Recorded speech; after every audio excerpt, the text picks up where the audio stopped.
Segunda-feira, 11 de janeiro de 2021. No CL News de hoje, a liberdade de expressão sofreu mais um golpe desfechado pelo Big Tech. A santa internet que não se esquece e não nos deixa esquecer. Será que o eleitor brasileiro sabe mesmo votar? Olá, eu sou o Cláudio Lessa falando de Brasília. Hoje eu abro este noticiário falando sobre ciência e tecnologia, mas debaixo de um viés político perverso. 24 horas após o banimento do presidente Donald Trump do Facebook, do Twitter e do Instagram por tempo indeterminado, outro golpe devastador sobre a liberdade de expressão foi dado quando a plataforma Parler foi retirada do ar a partir de 0 hora desta segunda-feira dos servidores da Amazon, assim como saiu das lojas de aplicativos da Apple e da Google. Isto aconteceu simplesmente porque ela ficou cheia de conservadores e ela não fazia o mesmo tipo de censura ou moderação que as outras fazem e que exigiram que ela fizesse. Numa entrevista à Fox News, o CEO da Parler, John Matze, disse que a plataforma poderá ter que encerrar suas atividades, já que todos os prestadores de serviço procurados até agora se negaram a hospedar a rede social e o aplicativo rejeitado pela Apple, Google e Amazon. Segundo Matze, o boicote vai além do serviço de hospedagem e atinge outros serviços, como o de e-mail, o de mensagens de texto e até mesmo a assessoria jurídica da empresa, que se demitiu em grupo. Pelo visto, no entanto, o Parler não ficará ausente durante muito tempo. Já circula pelas redes sociais um tutorial que mostra como instalar o Parler sem a necessidade de se usar o Google Play. Enquanto é feita toda essa ginástica em torno do Parler, outros sites obscuros da internet, onde rola todo tipo de conteúdo ilegal anônimo, como o 4chan, por exemplo, continuam no ar.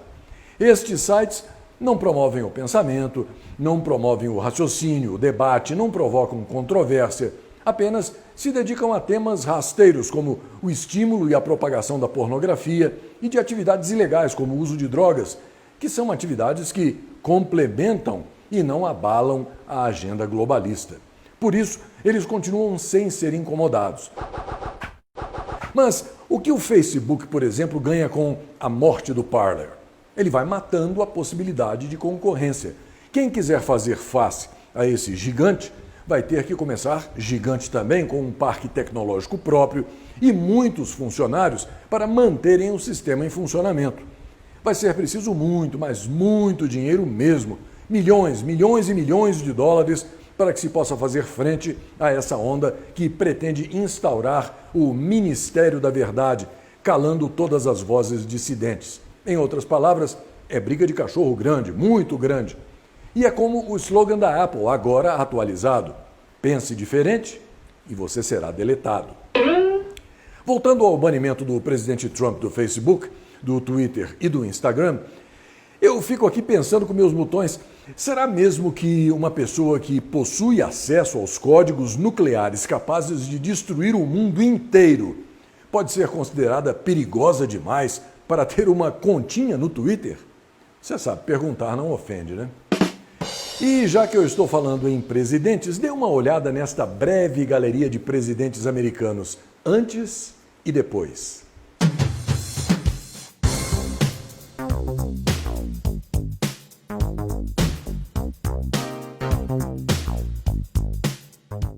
A situação nos Estados Unidos continua complicada, com ataques vindo de todas as formas e de todos os lados. Por exemplo, um funcionário do Departamento de Estado, insatisfeito com o andar da carruagem, mudou o site e publicou que o mandato do presidente Donald Trump termina hoje, dia 11 de janeiro. O secretário de Estado Mike Pompeo já ordenou uma investigação para saber quem foi e por que foram alterados os dados da página do Departamento de Estado norte-americano.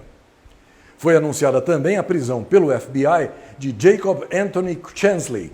Ele foi o responsável pela invasão do Capitólio. Jacob já foi visto diversas vezes em manifestações dos antifas e do grupo racista Black Lives Matter. Não é à toa que a politicalha do Fazendão e de outras partes do planeta gostariam muito que a internet nunca existisse. Afinal, ela sempre resgata coisas que essa turma gostaria de ver empurrada para sempre para debaixo do tapete.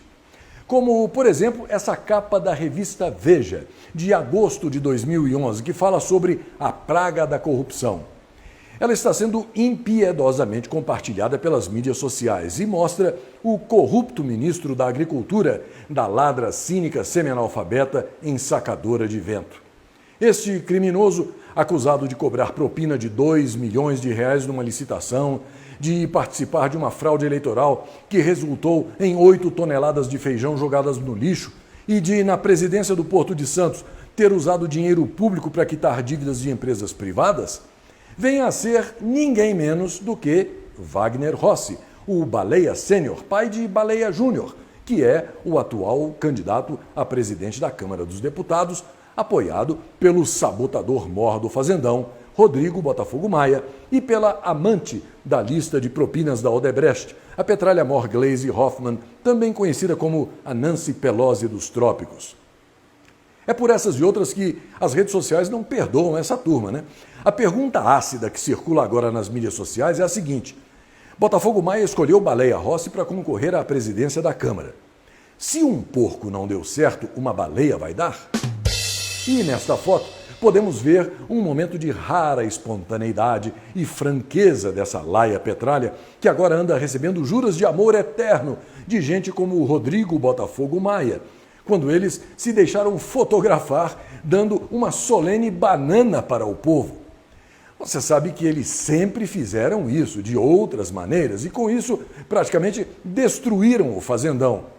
Mas eles nunca foram tão explícitos e tão descarados quanto nessa foto, dessa forma. E por falar na esquerdalha, você já notou que agora que a Polícia Federal descobriu que o mandante do crime contra Marielle Franco, o ex-deputado Brazão, era ligado ao ladrão Sérgio Cabral, à petralhada, aos cães histéricos psolistas e todos os outros subgrupos dessa laia esquerdopata, bem como ligado a toda a extrema imprensa podre do Fazendão e a essa esgotosfera lacradora? Essa turma toda agora calou a boca, parou de latir, de esbravejar, de zurrar, ficou quietinha e silenciosamente devolveu o cadáver da ex-ativista para o descanso eterno na sepultura.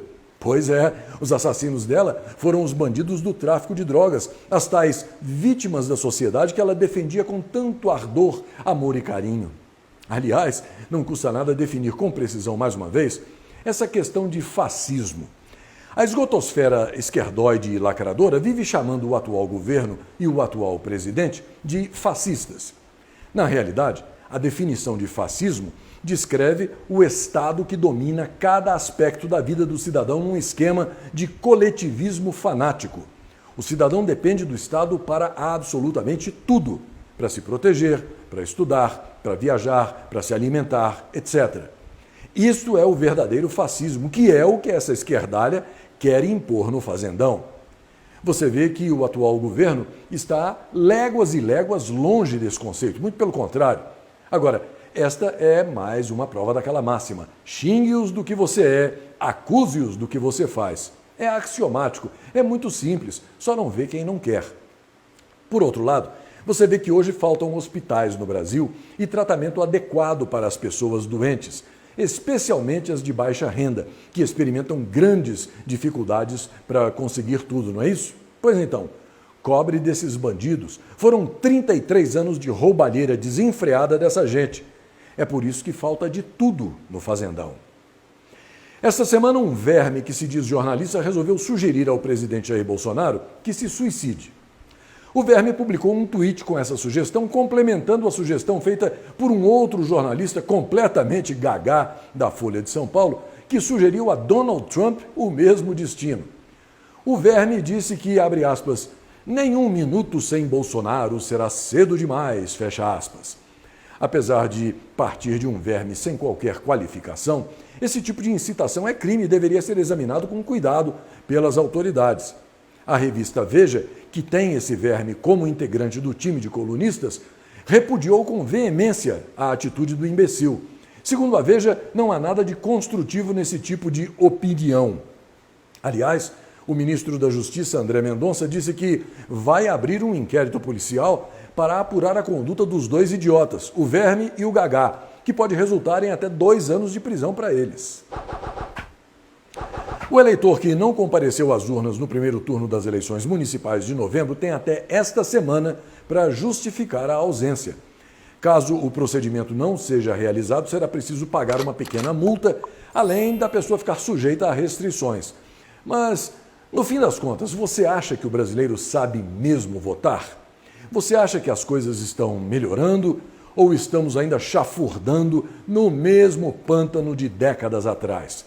Vou mostrar para você agora 3 exemplos infelizes que, no ano na graça de 2021, não poderiam existir mais no Fazendão, onde a internet cobre boa parte do território nacional, a velocidade da informação que chega a cada um de nós é incrivelmente superior ao que se tinha no passado, e se imagina que o eleitor deva ter consciência de que um representante do povo precisa ter as condições mínimas, o ferramental mínimo para poder atuar em defesa daqueles que o elegeram.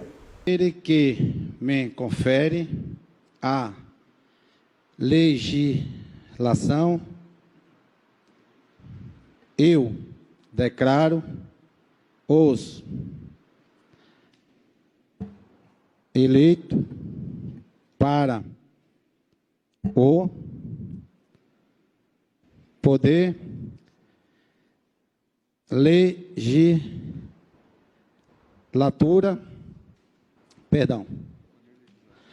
poder legislativo deste município de Itupeva, estado de São Paulo, declaro empossado senhores e vereadores e vereadoras desta cidade.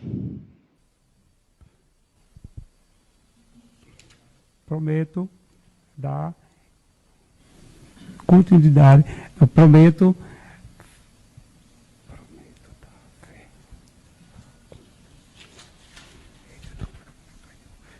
Tá feio aqui.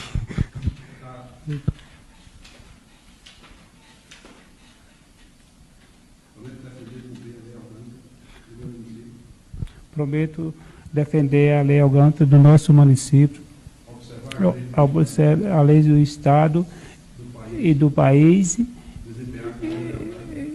desempenhar com a unidade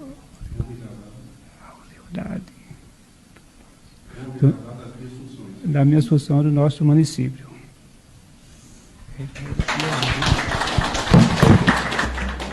Solicito agora à senhora secretária que se faça a chamada nominal de cada um dos eleitos por ordem analfabética. Como você viu, o primeiro mal sabe ler, deveria estar frequentando o Mobral antes de se tornar candidato a alguma coisa. O segundo não sabe ler e pronto, e teve que repetir pela metade o que foi soprado para ele, sem nem saber o que estava repetindo com certeza. O terceiro falou numa certa ordem analfabética. Vamos e venhamos, será que o analfabetismo nesse nível de governança é aceitável? Será que com essas ferramentas nós poderemos construir um Brasil digno para os nossos filhos e netos? A Arábia Saudita, o maior exportador mundial de petróleo bruto, anunciou a criação de uma cidade ecológica com 0 carros, 0 estradas, 0 emissões de CO2 no Neom, uma zona no noroeste do reino que se encontra em desenvolvimento. Uma região futurística e turística, Neom está na lista dos muitos megaprojetos em curso para diversificar a economia da Arábia Saudita, que depende fortemente da exportação do petróleo e é regularmente classificada entre os estados mais poluidores do mundo. O presidente Jair Bolsonaro vetou o projeto de lei aprovado pelo Congresso que suspendia o pagamento das parcelas devidas pelos clubes de futebol ao Profut, o Programa de Modernização da Gestão e de Responsabilidade Fiscal do Futebol Brasileiro. Conforme o projeto, a paralisação ocorreria durante o período da pandemia. Moleza, né? Na justificativa ao veto, Bolsonaro destacou que a proposta fere a lei de diretrizes orçamentárias, uma vez que implica em renúncia fiscal e não apresenta estimativa do respectivo impacto orçamentário e financeiro. O Banco do Brasil informou ao mercado nesta segunda-feira que aprovou um plano de reorganização para ganhos de eficácia e eficiência operacional que prevê, entre outras medidas, o fechamento de 112 agências da instituição, além da criação de um programa de adequação de quadros e de um programa de desligamento extraordinário, que poderá atingir 5.000 funcionários. O banco diz que a implementação plena das medidas deve ocorrer durante o primeiro semestre deste ano. Segundo o Ministério da Economia, a balança comercial brasileira registrou superávit de mais de 1 bilhão e 100 milhões de dólares na primeira semana de 2021. O superávit é registrado quando as exportações superam as importações. Quando ocorre o contrário, é registrado o déficit comercial. Na primeira semana de janeiro, as exportações somaram quase 5 bilhões de dólares e as importações 3 bilhões 700 milhões de dólares.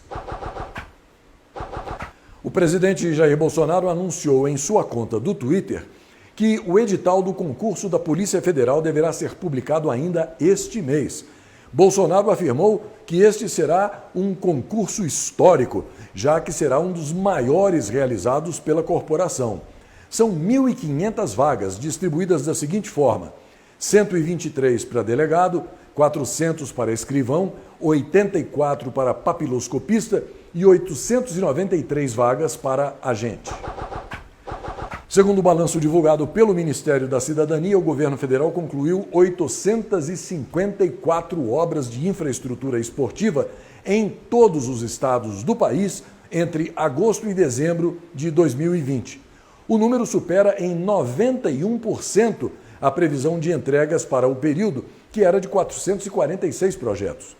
São reformas e construções de campos de futebol, ginásios, piscinas, quadras poliesportivas, vilas olímpicas, academias, estádios, quadras de tênis, pistas de skate, academias ao ar livre e de complexos como os da Estação Cidadania, que podem ofertar até 13 modalidades olímpicas, 6 paralímpicas e uma não olímpica. Nos últimos 5 meses de 2020, o Ministério da Cidadania repassou mais de 546 milhões para os municípios investirem em obras de infraestrutura esportiva. Antes de encerrar mais esta edição do CL News, quero pedir a você que não se esqueça de se inscrever no canal do YouTube.